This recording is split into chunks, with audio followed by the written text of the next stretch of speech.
बालिका बहू, तेरी शादी होने वाली है अगले महीने। ये बस्ता उठाकर कॉलेज जाना बंद कर दे अब। अरे कैसी बात कर रही हो, अभी उसकी उम्र ही क्या है। इतनी जल्दी शादी करने का फैसला मैं नहीं लेने वाला। फैसला लेने के लिए तुम्हें कहा किसने है? अरे मैंने कह दी शादी है तो है अगले महीने। बेचारी अमिता करती भी तो क्या, छोटी सी उम्र में बन जाती है अपने से 2 गुने उम्र के आदमी की बीवी। शादी के बाद देर रात पति घर आता है। खाना लगाओ, भूख लग रही है। अमिता खाना लगाती है। ये क्या बनाया है? वो सारा खाना फेंक देता है। कर्म ही खराब थे जो इतनी कम उम्र के लड़के से शादी करा दी। तभी वहाँ अमिता की सास आ जाती है। अरे हमें क्या पता था कि ये इतनी कामकाज में ढीली है। इसकी माँ ने तो कहा था रॉकेट की स्पीड से काम करती है। अमिता को आए दिन ससुराल में ताने, गालियाँ और कभी कभी तो मार भी पड़ती। सुन जा, अपनी माँ को बोल 50,000 रुपए भेजे, फ्री में नहीं रखना है तुझे। अरे मेरी एक आंख का ऑपरेशन भी तो करवाना है। अमिता को सास घर से निकाल देती है। अमिता परेशान होकर मायके की ओर जाती है। वो घर तो पहुंचती है लेकिन वहाँ ताला लगा है। अरे अमिता बेटी, क्या हाल बना रखा है तेरे पति ने? कहाँ है वो? अमिता पड़ोसी के सामने रोने लगती है। मुझे नहीं जाना उस घर में चाची। मेरे मम्मी पापा कहाँ है? उन लोगों ने तो ये मकान छोड़ दिया बिटिया। वो लोग तो कहीं और शहर चले गए, तुझे नहीं बताया? अमिता जोर जोर से रोने लगती है। नहीं बताया? ये क्या कर गए माँ पिताजी मेरे साथ? मेरी जिंदगी तो ढंग से भी खराब है। अब मैं क्या करूं? अमिता रोते हुए वहाँ से जा रही होती है कि उसे एक औरत मिलती है। अरे सुनो तो, रो क्यों रही हो? तो क्या करूं, हंसू? अमिता उस औरत को अपनी सारी कहानी बताती है। देखो, मेरा सिलाई का काम है। अगर तुम चाहो तो मेरे साथ ये काम कर सकती हो। बदले में मैं तुम्हें रहने की जगह, खाना और 1 दिन का 100 रुपया भी दूंगी।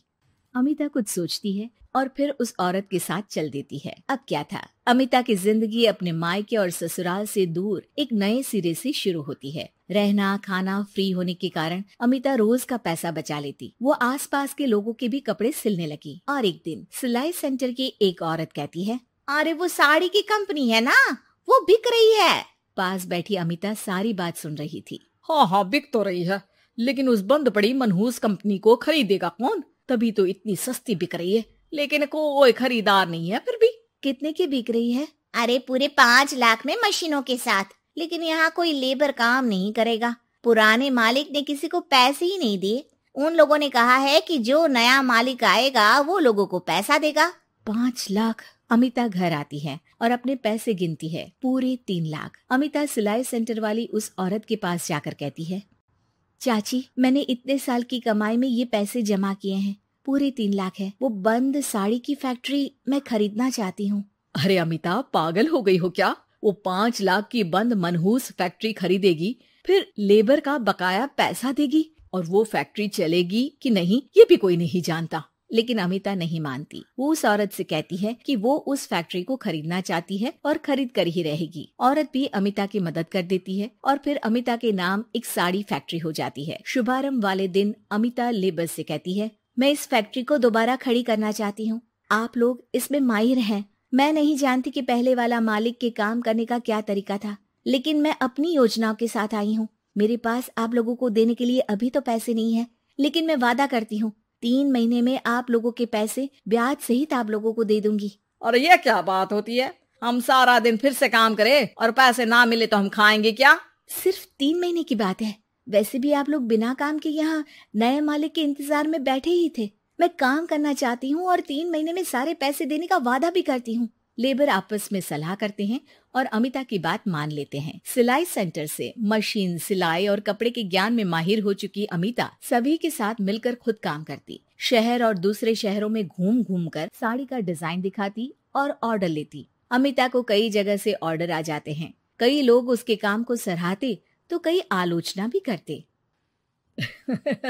अरे बड़े बड़े व्यापारी बैठे हैं, यहाँ तू कहाँ टिकेगी? लाओ दिखाओ कैसी साड़ी बना रही है तुम्हारी फैक्ट्री। अमिता उन लोगों को साड़ी के डिजाइन दिखाती है कि तभी वहाँ व्यापारी की बीवी आ जाती है। हाय रे, कितनी प्यारी साड़ी है ये, बड़ी महंगी लगती है, मेरे लिए ले लो ना जी। और हाँ, अपनी दुकान में भी रख लो इसे, बहुत बिकेगी मैं कहती हूँ। अमिता मुस्कुराती है। अरे सेठ जी, बड़े बड़े व्यापारियों से नहीं, पर अच्छी डिजाइन और क्वालिटी से बाजार में चलती है। अब बताओ कितने का ऑर्डर है आपका? धीरे धीरे अमिता का आत्मविश्वास और बढ़ता है। बड़े बड़े ऑर्डर्स के लिए वो खुद लेबर्स के साथ मिलकर सारा दिन सारी रात काम करती। और फिर वो दिन भी आ जाता है जब अमिता को लेबर को पैसे देने होते हैं। मैं आप लोगों से 3 महीने बाद आज के दिन ये बात करना चाहती हूँ कि मैंने जितने पैसे देने की आपसे बात की थी उतने मैं नहीं दे सकती। हम लोग जानते थे कि, पर आपकी कंपनी तो फायदे में है, फिर हमारे पैसे क्यों नहीं देंगी? मतलब आप लोगों के बकाया पैसे, ये 3 महीने के पैसे और ब्याज के साथ मैं आप लोगों को 10% का मुनाफा भी दूंगी। सभी खुश हो जाते हैं। मेरा कोई परिवार नहीं है, लेकिन दिन रात आप लोगों के साथ काम करके मुझे आप लोगों में ही अपना परिवार दिखता है। अमिता की फोटो पेपर में छपती है। उसके बिजनेस मॉडल को पढ़ने के लिए कई बच्चे भी उसका इंटरव्यू करते हैं। अब अमिता 1 से 2 और 2 से 4 फैक्ट्री खोलकर देश में बड़ा नाम कमाती है।